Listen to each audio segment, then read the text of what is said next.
ke-7 terus naik. Sekarang dia udah aset kelima di dunia. Dalam beberapa bulan, aset kelima di dunia. Orang-orang kaya naruh duitnya di sini. Tesla beli, MicroStrategy beli, Microsoft beli, BlackRock beli, Amerika beli, Cina beli, Inggris beli, bahkan Bhutan negara kecil itu punya sekitar 12.000 Bitcoin atau berapa puluh triliun kalau di rupiah ini. Kalau nggak salah negara udah ada yang pakai apa namanya Turki, El Salvador. El Salvador dulu waktu itu dia sempat ngasih Bitcoin buat jadi alat tukarnya. Itu negara udah masuk ke sini. Negara terus orang-orang pintar dan orang-orang besar semua udah masuk ke sini. Lebih baik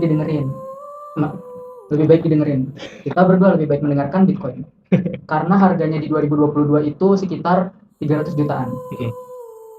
Sekarang sudah 1,7 miliar.